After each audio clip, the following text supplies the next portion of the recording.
하느님의 평화는 무엇인가? 1. 이 세상의 것이 아닌 평화가 있다고 말한 적이 있다. 그런 평화를 어떻게 인식하는가? 그것을 어떻게 찾는가? 찾은 다음에는 어떻게 유지하는가? 이 질문들을 따로따로 고찰해보자. 각각의 질문은 길을 걸으면서 밟아 나아가는 다른 단계를 반영하기 때문이다. 먼저 하느님의 평화를 어떻게 인식할 수 있는가? 하느님의 평화는 모든 면에서 이전의 모든 경험과 완전히 다르다. 처음에는 이 한 가지 사실로 하느님의 평화를 인식할 수 있다. 그것은 전에 있던 것은 아무것도 마음에 불러일으키지 않는다.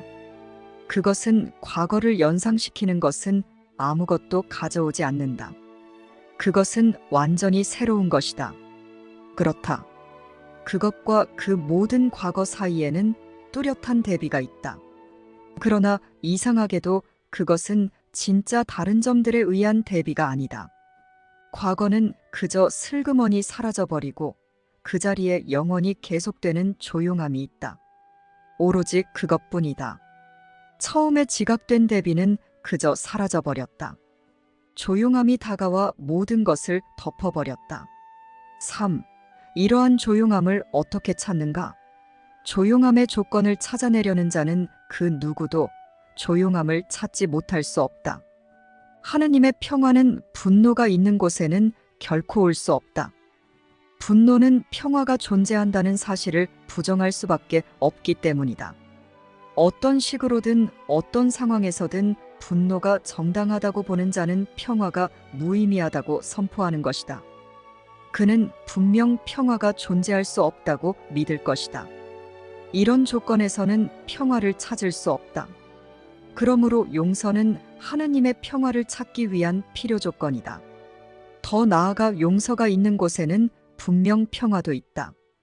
왜냐하면 공격이 아닌 그 무엇이 전쟁으로 이어지겠는가? 그리고 평화 말고 그 무엇이 전쟁의 반대이겠는가? 여기에서 처음의 대비가 뚜렷하고 명백하게 드러난다. 하지만 평화를 찾으면 전쟁은 무의미하다.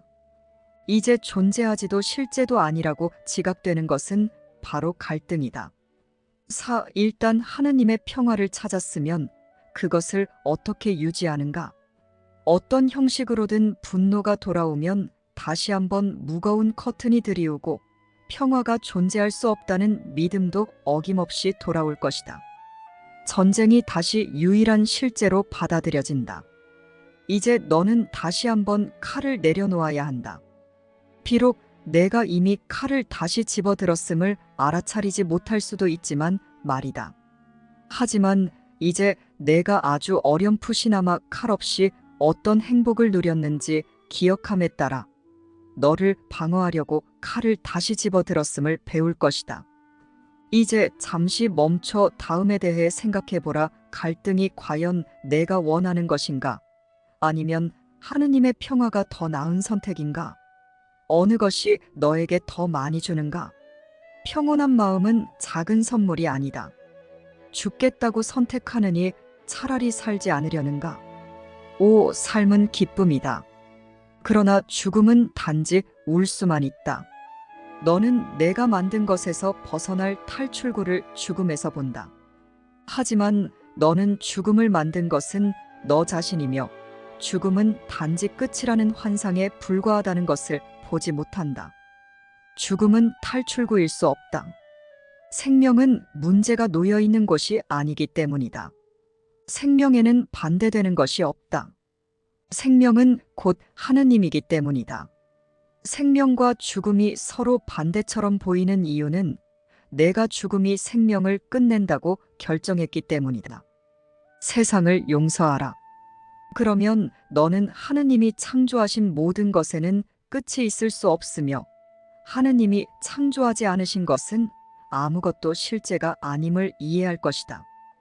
이 한 문장 안에서 우리의 수업이 설명된다. 이 한 문장 안에서 우리의 연습이 나아갈 유일한 방향이 주어진다. 이 한 문장 안에서 성령의 커리큘럼 전체가 정확하게 있는 그대로 명시된다. 6. 하느님의 평화란 무엇인가? 하느님의 뜻에는 반대되는 것이 전혀 없다는 단순한 이해. 이 이상 아무것도 아니다. 하느님의 뜻과 상반되면서도 참일 수 있는 생각이란 없다. 하느님의 뜻과 너의 뜻 사이의 대비는 단지 실제처럼 보였을 뿐이다.